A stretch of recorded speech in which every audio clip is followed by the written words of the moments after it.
Alrighty, we're recording. Okay, hello everyone. Welcome to this lovely episode of the Do Epic Shit Today podcast. I am here with Kevin Goldberg. Hello, Kevin. Hello, thanks for having me. Of course, thanks for jumping on. So, I did a bit of background on you, and I think where this podcast is reaching in the realms of the running world has expanded into ultra running. And so myself included as a runner and the folks that are listeners on this podcast, it's starting to get more attention, these long distance running races, and your Instagram feed, I think just through mutual friends or running osmosis. I'm not sure how the algorithm works. I still to this day, I'm baffled by how all that works, but your profile popped up and I did some digging. You have your own podcast called Distance to Empty. And you also, we chatted before I hit record, that you run the races that are where you're not home for dinner. Yeah, so I think I mentioned the not home for dinner races, meaning multi-day events where you're out there for generally night after night after night, sometimes after night after night. So for the past really 6 or so years, my focus has been mostly on those 200 plus mile multi-day events, and I do 50K, 50 milers, 100 milers as well that are usually more for my training versus like them being A events or A goals for myself, where the focus really has been on those multi-day events. And so you started, and from what I've gathered, and correct me if I'm wrong here, so you're an ultra runner who's transitioned organically into someone who now is able to coach others through lessons learned. And then also now the podcast, This is Empty. So can you walk me through like your entrance into like, okay, like I'll run a race. And then what was the pivotal moment where you're like, you know what, let's go for a 200. Let's see what we got here. What did that look like? Yeah, I feel really lucky to like be in the place where I'm at, both professionally and sort of with my hobbies. They all kind of blend together. I coach athletes, which I really enjoy doing. I work for Training Peaks, which has been a great job. I've been with them for 8 years. And yeah, back in December of 2023, started this 200-mile ultra podcast, which has been going really well. So it's a really cool blend of like my passions that are supporting me and keeping food on the table, which is pretty sweet. To answer your question on how I got to this spot, yeah, when I met my wife back in 2010, she was training for the Chicago Marathon. Jumped in and sort of like I was like a gym guy, intramural sports guy, like loved being active, loved moving, but running wasn't really a thing I did. Started training for the marathon with her, loved it, was instantly hooked, and then kind of just got the bug to go further and further and continue pushing limits. Didn't love what it would take to get faster at the shorter distance stuff. So it seemed, quote unquote, easier to just kind of keep upping the distance game. And that landed me into ultras in like 2014. Then dabbled in those for a little while. I did my first 100 miler in 2014. And then I needed hip surgeries in 2016 and 2017. Sure. So the 200s came onto my radar when I was looking for something to kind of mark a comeback, to like put a stamp of success on those surgeries. That's when I learned about 200s, I guess late 2017 probably. Learned about the Bigfoot 200, ran it in 2018, and I've run them every year since. It's been I've been hooked. Oh my God, every year since 2018. So that's 6 times? No, going to be 6 times? I've done 10 200s. There's been years where I've done multiple, and I've done at least a 200 a year since 2018. Holy shit. So when you mentioned like when you started running with your wife for the Chicago Marathon, or training, I should say, what about running was kind of the click for you? Was it the discipline, the endorphin release? Like what was it that like got you? I mean, to be completely honest, I kind of hated it. Like, it took over our lives. Like what we did on the weekends it's amazing how like we could have turned a 2 or 3 hour run into like an all day thing. Whereas now, like it's rare I don't do a weekend with like a run shorter than 3 hours. Like 3 hours seems like a shorter long run for me now. Mm-hmm. Where back in those days that like ruined my weekend. It was like all consuming. Like I had to prep for it. I had to go do it. I had to recover from it. We lived in New York City at the time, so we had to travel to a place where we could run it. So it was not like a like inherently joyous like runner's high or like man this is like amazing. It was I guess it was more of like a drug where I didn't realize I had gotten addicted until I was already addicted. Mm, It wasn't something I shouldn't, it wasn't like all bad, but it wasn't something I was like actively high on or actively enjoying. Like, oh my God, this is great. But then when I did the race, it kind of was like that where I was like, oh, I need to chase that again. hmm. Yeah, I think for a lot of people such as yourself, it's kind of you hate it in the moment. You're like, oh, but then once like you get into the habit of dedicating time to like that space, it becomes very like habitual and very like spiritual and it becomes just a part of your everyday routine.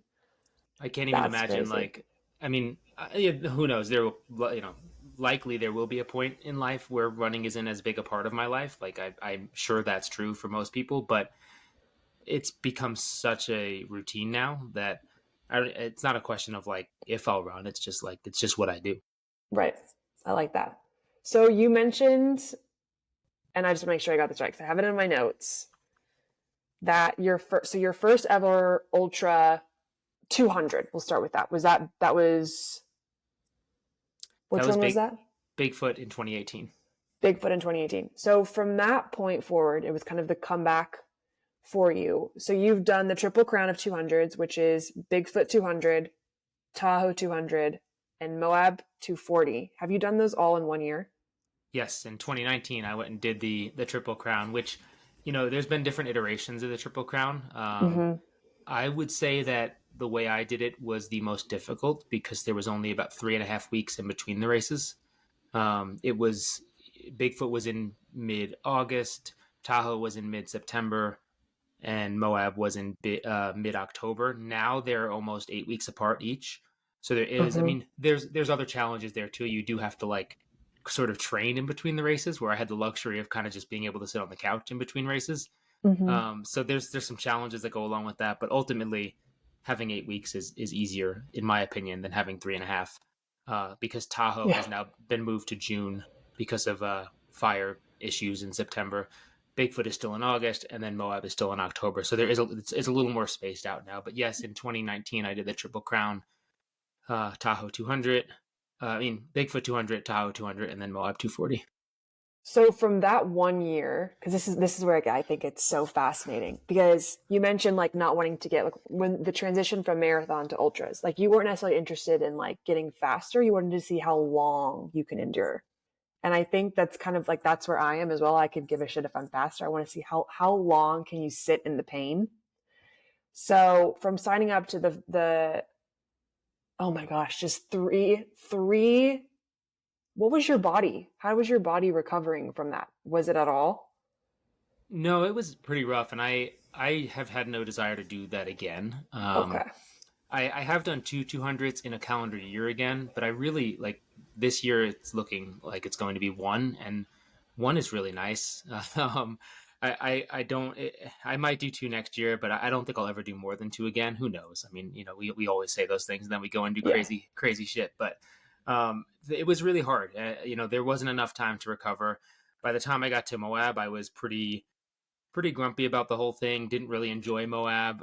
Finished it with like some like tibialis anterior injuries, like some ankle issues, like stuff that lingered for 3 or so months after. So I came out of it pretty beaten up and just kind of like uh, probably the most jaded I've ever been on running.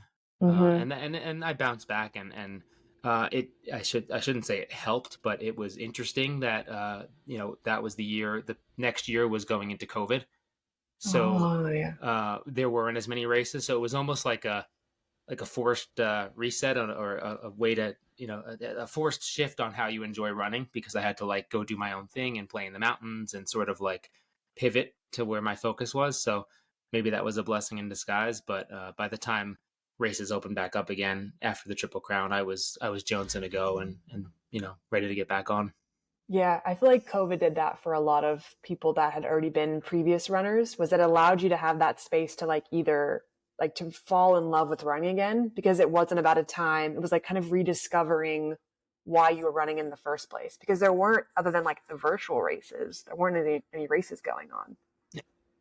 That's crazy. So for those, because I've done like I follow you, I follow Sally McRae, like people that I've become more. It's so fascinating to me, like the mental aspect of these types of races.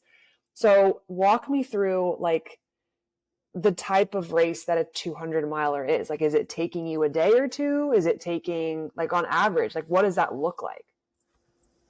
Yeah, I think it really depends, and it's interesting that you say, you know, you mentioned how you're in the stage of wanting to go further and don't really care about your times, which is very much where I was in 2019. And I don't know if it's, you know, unavoidable for everyone, but I think it was for me, where now I am back in a position where I may have been back in like 2011, 12, when I was still thinking about like running a fast marathon. Only now I'm thinking about running a fast 200 plus mile race. So Gotcha. it's like when you find the perceived limit of distance, or where you want to sit for a while in distance, I think you almost naturally shift to like, well, how fast can I travel that distance? Mm-hmm. So it's almost like this, you know, this process of like, okay, the distance scares me. I just need to complete it. Okay, the distance doesn't scare me. I respect it, but how fast can I do it? So, you know, I've done 200s where I finished in the middle of the pack. I've done 200s where I finished at the, you know, near the front of the pack, and I think those are different races. Um, sorry, my dog is, No, all good. All yeah. good. We love Hey, dogs here. when that happens on mine. Um, so yeah, it just depends. Like it really is like a journey, you know, and like more of like a fast packing style adventure. If you're not searching for a time, like Yeah. you're out there for, you know, most of these courses have cutoffs that are 100 to 150 hours depending on the course. So you're out there Okay. for 4, 4, 5, 6 days. So you're managing sleep, nutrition. You have to take in like significant calories and hydration, more so than you would have to in shorter races. So there's all these variables that you're juggling at any given time, and it's like, I like to say that, like, you know, fitness in a 5K is like 100% of it, right? Like it's, you know, the most fit person is going to win 99 times out of 100. But in a 200, you know, fitness might be, I don't know, who knows, 20% of the equation. And then there's like all these other factors and logistics in play. So it really is this kind of like, you know, adventure vision quest where you're just like choosing your own adventure, solving puzzles along the way, and just kind of getting your way through the course. And the courses are generally, I mean, unless you're doing like a track or a looped course, the courses are like beautiful and breathtaking and like in really, really cool spots. So that helps. Yeah. So if they're 4 to 5 days, I mean, I've done research online, like you're planning for calories, water, crew, like drop bags, all of that are things that you're also having to take in consideration while also like keeping tabs on like yourself. Like, how do I feel? Like, do I need water? Do I like, how's my tank looking? You know, so from a person running that race, it probably becomes way more strategic as well. Yeah, and then you have to look at it like, are you doing it solo? Do you have crew? How far? I mean, some of these, like, I just crewed and paced my wife at Tahoe 200 last week, and you know, Oh, Tahoe is considered one of the easier 200s, but most of the aid stations are like 18, 17, 18 miles apart, which in a 200, I mean, my wife finished towards the front of the race, and we were still doing 6 to 7 hours between legs, you know, between aid stations. So you're carrying enough fuel and everything for 7 hours. Like that's a big, heavy pack. So it is difficult to figure out, regardless of whether you're doing it solo or supported. Obviously, solo is more complicated. I've done it both ways, and I find it much more enjoyable with company, with crew and pacers and friends helping. But you know, it is possible. Plenty of people do it solo. It's just more planning. yeah. I feel like it would also be like your, at least your first one, and maybe you can speak to this, like when you're first 100, 200, like when you're by yourself, is it like you're in, it's just you, it's you in nature, you have a trail that you're following, but is it, how are you keeping your mind like sharp? How, because that's a long, I think I asked Andrew Glaze about this too. Like, how are you keeping your mind sharp when you're on these trails, like for that long? Yeah. What did Andy say? He was just like, you know, you think about things, you see people, you snack, you go to the bathroom. Like he was very, you know, you try to find things, like sometimes your brain shuts off. But I just think it's so interesting. Yeah. No, it's, I mean, it's really everything, right? It's like sometimes you're with people, sometimes you're checking the tracker, you know, if someone's ahead or behind, and, you know, maybe that motivates you to either catch them, have some interaction. Sometimes you're with a pacer, you can chat about crazy things, go through fun scenarios, you know, play games, stuff like that. Sometimes I'm blasting my running playlist and singing out loud in the middle of the woods by myself in the middle at 2 a.m. Podcast. A lot of times it's just silently marching along, like wishing you weren't there. Um, but Lovely. it's kind of, you go through the whole gambit of like of things. Sometimes you're zoning out, and sometimes you get bored and lonely. Like that happens too. Like it's just a reality of it all. Like you go through. I think that's what makes them so magical. Is like you go through every emotion you can imagine. Mm-hmm. Yeah. Damn. I feel like there's always the type of like, there's just so many facets to running where like there are people that are running away. You're running away from things. You're running to escape. But I think also there's the beauty of I'm running to sit with myself. I'm running to figure out, you know what I mean? Like that, like where there's no one around you and it's you and nature. Like you kind of have to sit with your shit and like figure out like and go through some things. So, wow. Yeah, I mean, no one's, metaphorically, no one's coming to save you. These races do Right. have these races do have things in place where someone would come to save you, but like you are on your own out there. You got yourself into this, and like the goal is to get yourself out of it. And I think it's so simple. Like when the gun goes off or whatever, like it's all single focus, like one foot in front of the other. You in theory have everything you need to get from point A to point B. Having been on the other side, like crewing, pacing, like there's a million things you have to do and your phone's going off like crazy. And like, you're doing all these things and keeping things in, together. But when you're a runner, it's very difficult, but it's quite simple. Yeah. Point A to point B for the most part. Yeah. Unless you get So lost. yes, that was my next question. Is I feel like if there's that much distance to go, there's that much room in the race. Like, do people get lost often? Is that common? Oh, people get lost all the time. I Okay. get I like at Cocodona this past year, I added 2 bonus miles, which I think is about average for me. I've never had like a real catastrophic, like, oh, I added 16 miles or something. I usually add a mile or two. But yeah, people get lost all the time. And, sometimes you pick it up on your own. Sometimes they send out someone in a ATV or something to come tell you like, hey, you're off the course. You got to turn around. Because Oh, really? they're tracking you. You have like a tracker on you, so they can see when you've diverted. But like for example, like I mean, the intersection I blew through at Cocodona this year to go a mile out of the way and then have to go a mile back was like the most overmarked and obvious intersection of the race. And like I like to tout myself as like an expert on that course. I know it like the back of my hand. I just like, man, I was cruising on this downhill fire road and like, you know, running really well for where I was at in the race and just kind of blew through this intersection that had like 7 flags. Well, that's what I mean. Like when your mind, when you run for those long distances, your mind turns off. Like you're Yeah. kind of in like you're in a Zen space. So like that's the part where I'm always curious about is like you have a map that you're supposed to follow, but you're also kind of like in your own world. So I was just curious. I didn't realize they had like that good of technology out there in the world, like tracking you. That's reassuring. I'm not sure does every race have to have that? Do you know? Not every race, but the major 200s do The big have guys. like, yeah, there's like a big track leaders map that you can like see all the runners on. So you can see if someone is like off in the middle of nowhere, Oh dang. or at least the wrong Okay. middle of nowhere. There you go. Yeah. So from the perspective of like obviously the distances are longer, there's more strategy. I'm sure this like a lot of this is mental. Do you think the mental aspect is probably the largest obstacle when these types of long I don't want to call races, these ultras? Yeah, I do. I don't know what I'd break it down to. Like it's not like 50%, but maybe if there's like, Yeah. 10 major hardships, it's like 25% or something. It's a big portion of it.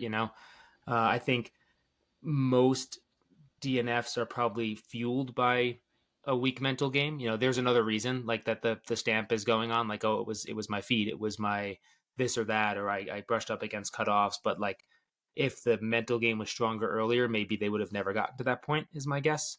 Mm, I think you really. I hate to say you have to have a really strong why because I often don't, especially 200s in now. Like my why is to improve and see how fast I can go, how far I can go, but there's no like it's not a bucket list item for me anymore, so it's not like this gotcha. like you know so I wouldn't say my why is stronger than anyone else's. I just think you just have to be really determined to finish what you started, and like really strong mentally, and know how hard things can get. You know, it's hard when it's your first one because there's so many unknowns, so many unknown variables.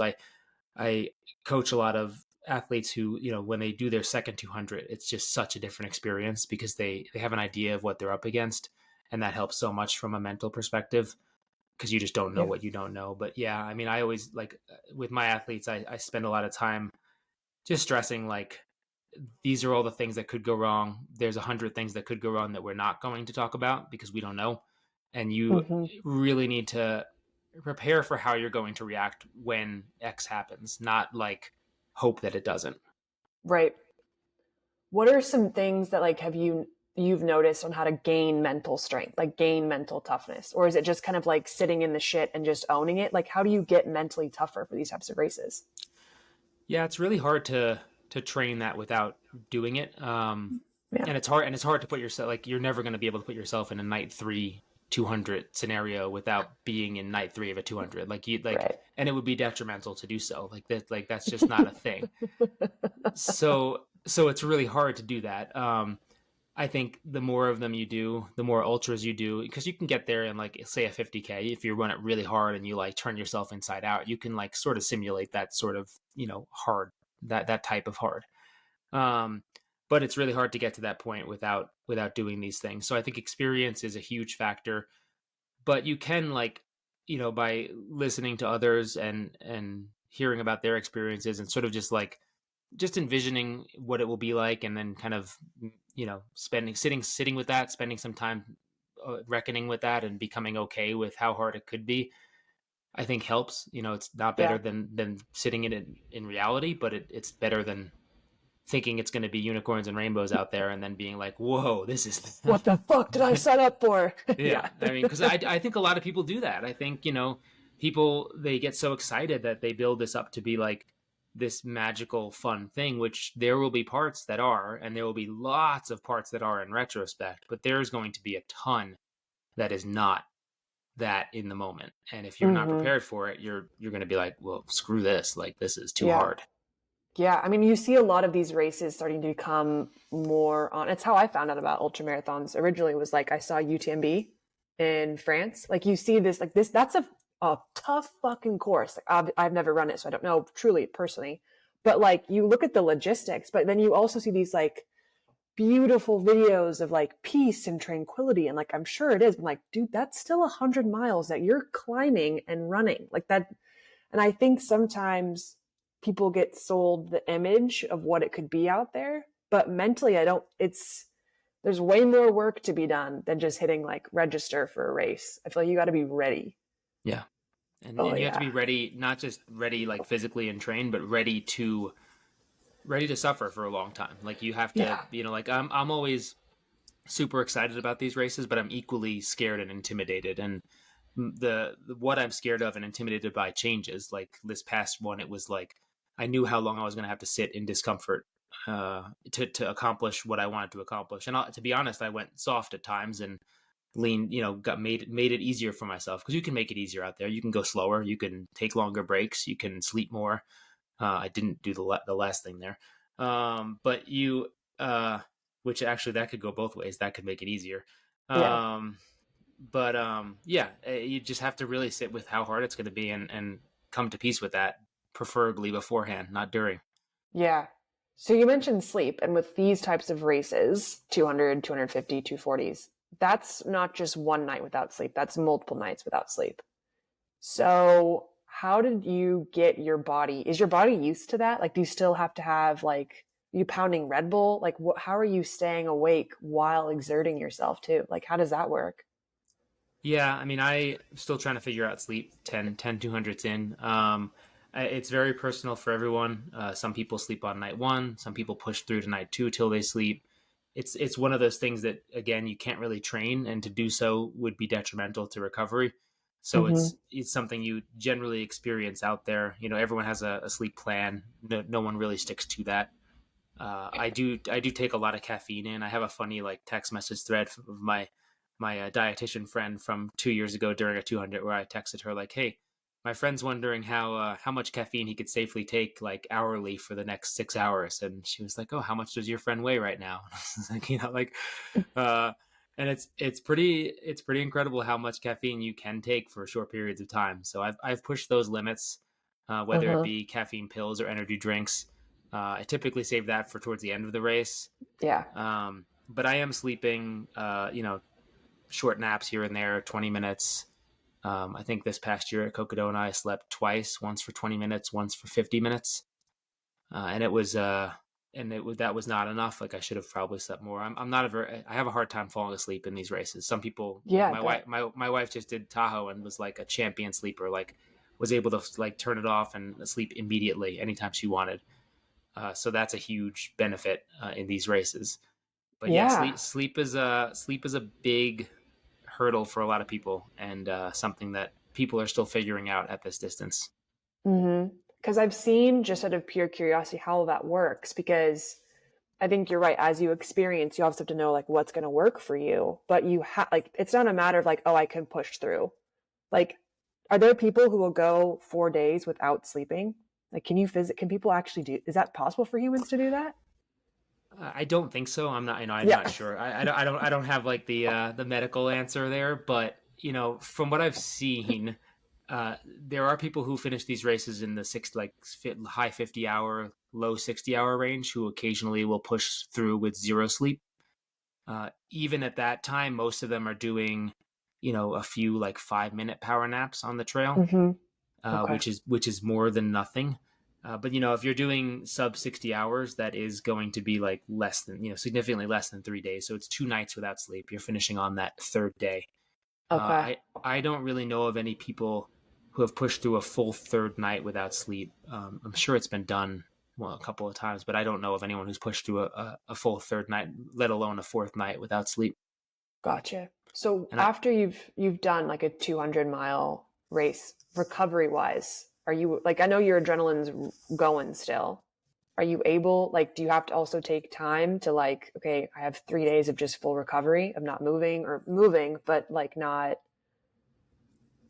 Yeah, it's different for everyone. I feel like I take a little bit longer to recover than most after these races, or maybe I'm just being honest about it, and other people are yeah. like, "Oh, I'm feeling great," and like out there on Strava, like that's probably more closer to the truth. Because I take like 6 to 8 weeks before I'm starting to feel normal. Like I'm just feeling normal now after my Cocodona race in early May. Um, Oh shit. the first few days, 48, 72 hours of like acute muscle soreness, like that goes away pretty quickly. It usually takes me a little while to get back into like a normal sleeping cycle. I'll wake up like covered in sweat, get like 90 minutes to 2 hours at a time. Even though I'm like wrecked and exhausted, I just can't stay asleep very long. So that Mm-hmm. doesn't help with recovery.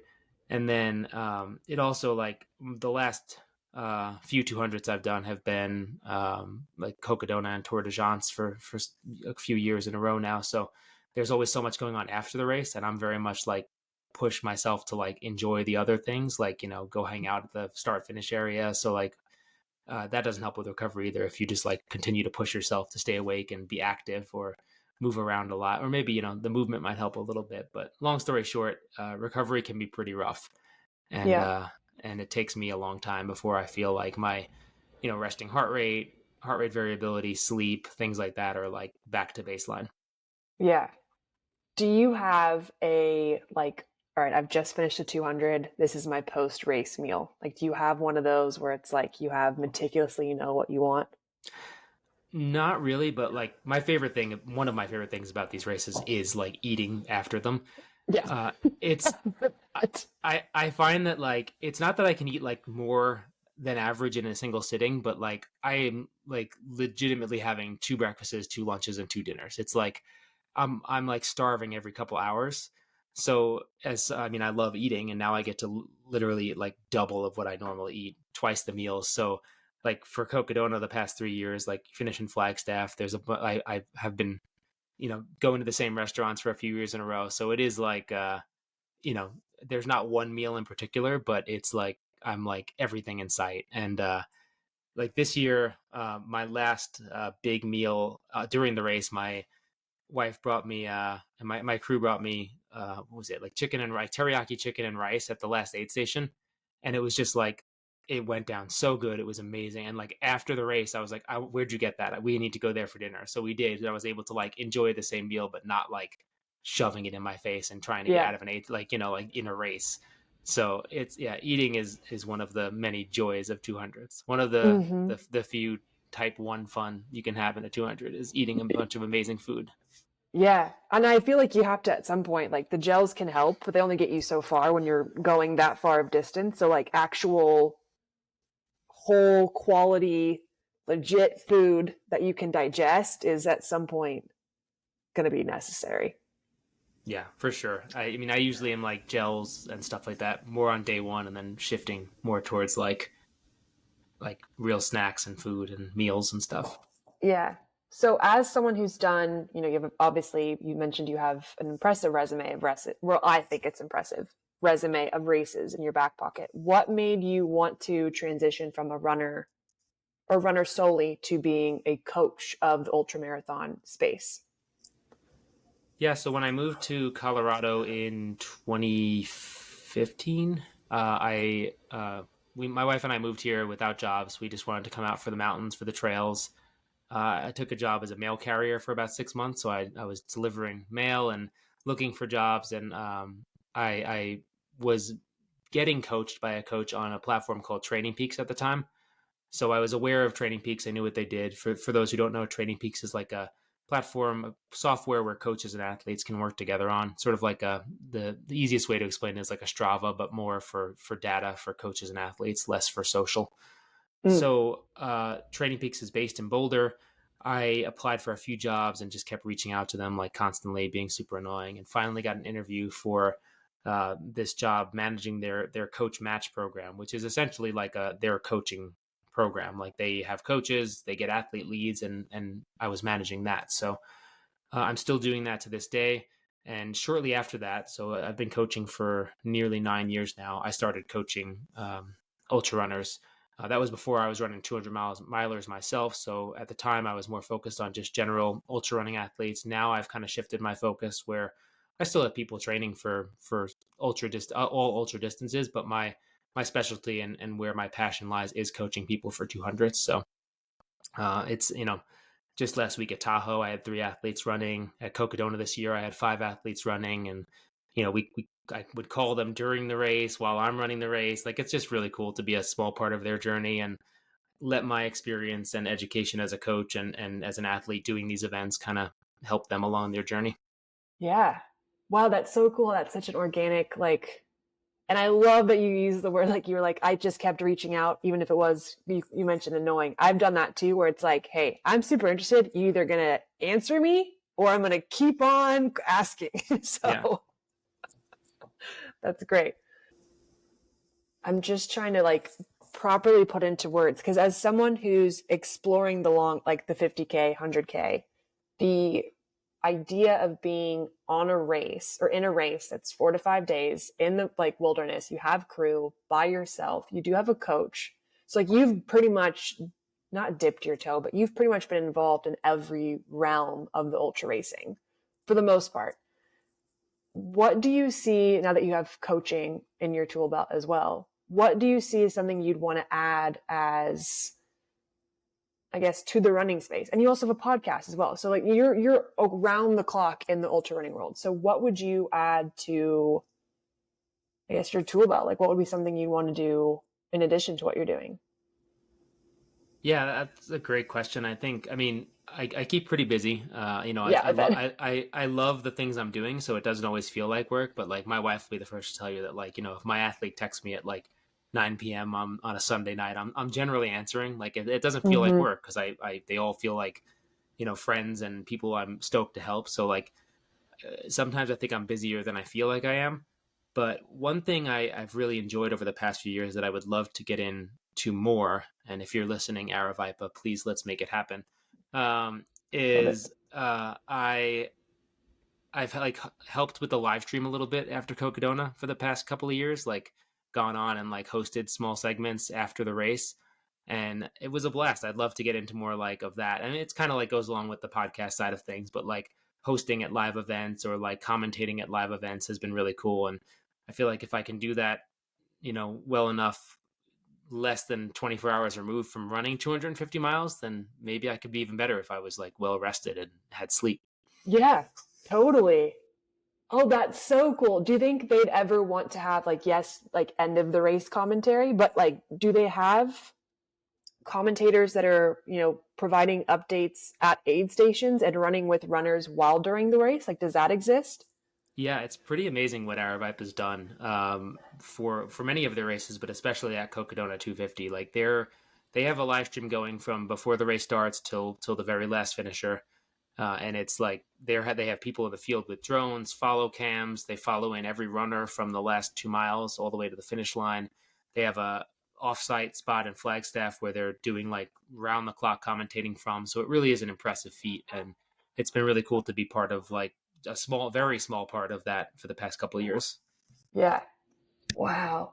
So from that point on, so is that kind of how the podcast from, being a runner, being a coach to now having your own podcast, is that kind of one of the reasons that pulled you into that kind of commentating, putting your voice out there space? No, I think it was more happenstance. Like the last year at Cocodona, they were just, they were like, "Hey, you just finished. You want to come on the live stream for a little while?" And I was like, "Sure." Like that sounds like a blast. And at that point, I didn't even have a podcast, so it was kind of just a organic thing that was really fun. And I have gotten to know the guys that that run it, and it just was a really cool thing. So I love that. yeah. So because you mentioned, we've talked about it before. So distance to empty, because I want to make sure I'll link it in the bio of this one, because I did listen to a few episodes. They're so sick. Like you just had, oh my, didn't she just won Cocodona 250? Yeah, Rachel Entrikin. Rachel, oh my gosh, what a firecracker. She's awesome. So if people want to listen into your podcast, what are some things that you guys have, or who do you have on distance to empty podcast?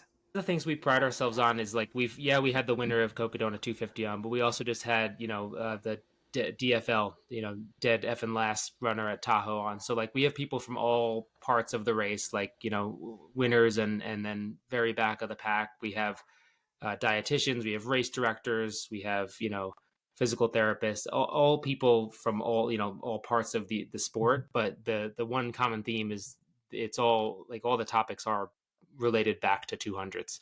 So we really are focused on that multi-day experience. And now there's a 300-mile race happening next year. So like we've been very careful to call it 200 plus, because who knows where the limit is, who knows where the distance to empty lies. But yeah, I think we've been told that a lot of our listeners are not people who run 200s and people who don't have a desire to run 200s. But I think it's if you're interested in ultra running, there's something in there for you, because it really is like these are people doing incredible things, normal people. Like there's nothing special about me or Peter, my co-host. Like we're normal people doing pretty abnormal, extraordinary things. So I think that strikes a chord. Yeah, I think also why people hearing this, like the amount of people who are actually engaging in 200s, makes it not as intimidating, I guess. Which I think is also a great thing about your podcast as well, is like you have all of these folks from around the realm of ultra running or 200 plus, that you have the first place person, the last place, the race director. And just by talking about it, I feel like it makes it a little bit less scary. Yeah, no, I mean, I would agree. It's and these 200s are, don't get me wrong, they're very hard. They require a lot of respect. They require a lot of work. They require a lot of money. They're unapproachable in many ways, but at their core, they're also very, anyone can do them. The cutoffs are generally generous. The races support you really well. They're set up for you to succeed. There's a lot of races out there, Leadville, Western States. There are these older school races where, if you're a slower runner, they're hard. Like they're not necessarily set up for you to succeed, and that's just the nature of them. That's okay. It's not like that's a problem per se, but the 200s they want you to finish them. They're there to help you succeed at them. So I think the biggest hurdle is just wanting to do it. If you want it enough and have the means to make it happen, the time and the finances, then, it's something that anyone can go after. Yeah. Okay, so last question, then we'll go into rapid fire questions. Do you have a favorite race? It's so tough. For years, I said my favorite race was Bigfoot 200. I love the Pacific Northwest. I've run that one 3 times. The course is probably my favorite. A lot of people complain that it's got a lot of green tunnel feels, but I love the green tunnel. I live in Colorado where everything's alpine and not socked in like that. So for years, I said it was Bigfoot 200. The past 3 years, I've run Cocodona 250 3 years in a row. That race has become incredibly special to me. The competition there is by far the best in the sport right now, which is a pull for me. And Arizona is just such a cool and diverse state. I think Cocodona 250 has some of the shittier parts of course. There's some like not pretty parts of the course, but I don't think that takes away from the overall magic of it. Yeah. So on some days I'll tell you it's Cocodona 250. And then I ran Tour de France last year in September. And I mean, that race is, 220 miles through the Italian Alps. And it's like nothing I've ever seen before. It's like, it would be hard to not say Tour de France. Yeah. So it's really hard. Maybe the answer is no, I don't have a favorite race. They all have their, like just being out at Tahoe, like I kind of, sometimes I poo poo on Tahoe, but like Tahoe's incredible. Like that race is unreal. Like go run Tahoe 200, like same with Moab 240. So there's no race where I'm like, oh, I wouldn't do that again. Yeah. Okay. That's good to know. It's hard. You can't really go wrong. I like it. Okay. So rapid fire questions. Do you have a go-to karaoke song? Oof. So I have a pretty eclectic running playlist that I'm known for playing out loud on the trails. Again, really hard to pick just one. Got a lot of T Swift on there. I am known to put on like Let It Go from Frozen or Part of Your World from Little Mermaid if I'm like passing people, because it's hard to be mad at someone when they're screaming those songs at the top of their lungs. Yeah, I'd say that covers it. Okay, I like it. I wasn't expecting that. I'll be honest. I was not expecting some T-Swizzle or some Disney. I like it. I think at Tour de France and again at Cocodona this year, to Cocodona it was only like 30 minutes, but at Tour de France there was like a 6-hour period where I played Taylor Swift Mastermind on repeat and went into like a weird, like not present space. Wow. Have you seen her in concert? No, I like music and like I like blasting like music on the trails, but I actually don't love live music. Okay, I feel that. Yeah. I feel that for sure. Plus, I was talking to my husband about this the other day because we went to a concert last week and I was like, I love the music. It's the getting to the people shuffling.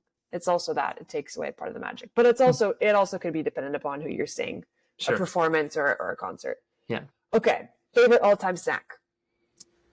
I like sour candy, probably Sour Patch Kids or any sour candy, really. Do you eat that while you're running? Oh yes, I had it just before this podcast on the treadmill. Nice. So I found this very interesting. Like the gels, chews, goos, candy. Does that like destroy like your mouth, like from all the crap, like the sour aspects and stuff? Yeah, it does. A lot of times by the end of these races, like your tongue is pretty raw and like it's hard to. It takes like 24 hours for you to like be able to eat comfortably again. Oh God! All right. Okay, what is one thing you always have with you on an ultra? So like, for example, like lucky socks, or do you always bring like a necklace, or is there something you always have with you? A little different from what you mean, but copious amounts of dude wipes. Like dude wipes. Yeah. Is that poop wipes? It could be, or anything. Yeah. They're just like little individual wrapped wipes. Yeah. Dude wipes. I like it. Yeah. All right. Not baby wipes, but dude wipes. Okay. Yeah. What is one thing you want listeners to know about you? I want listeners to know that, I guess a lot of people don't realize, I mean, now I tell everyone, so maybe they do realize, but, that I did have 2 major hip surgeries and like that running was potentially not possible for me, or, my running future was uncertain, and now I'm able to run these, multi-day 200-mile races. So I just think that if anyone is unsure about, a roadblock or their future in the sport or in sport in general, like, go get a second or third opinion, and don't rule it out until it's 100% ruled out, because who knows? Yeah. Damn. You had two hip surgeries. Each side, I had each side done. Yeah. Jesus. That's damn. You talk about from one extreme to the other, just running for 200, 250 miles, people not being able to. Wow. That's respect. Okay. What are three things that you're grateful for? First and foremost, my wife Melanie. She is the reason I am addicted to all this stuff. Maybe to her chagrin, but just super supportive. Sure, she'll roll her eyes when I tell her about the next adventure, but very supportive and all on board, and has been my crew chief at 7 of my 200s, and has paced me a bunch, and is just always there to support and help. And just couldn't do any of this, or couldn't imagine any of this without her. So that's number one. I'm gonna say number two to annoy her. My co-host on the podcast, Peter Noyes, is number two. I So like it. if you listen, because she I'm always talking to him when we're hanging out, and she's like, "Are you still texting with Peter?" But yeah, Peter has been a great friend, great training partner, and he is a great co-host for our podcast. So if you haven't checked out the podcast, you'll see the other half is Peter on there. And number three, I'm grateful for this sport and this community. Like, it kind of, like I mentioned at the beginning, it really, like, it's I eat, sleep, and breathe it. Like, I work in the industry, I play in the industry, I am entertained by the industry. Like, I can't imagine my life or this part of my life without running and ultra running. So it's been very good to me, and I'm grateful for that. Oh, that was perfect. Well, that's it. That's the podcast. Sweet. That's all the questions I have here. I'll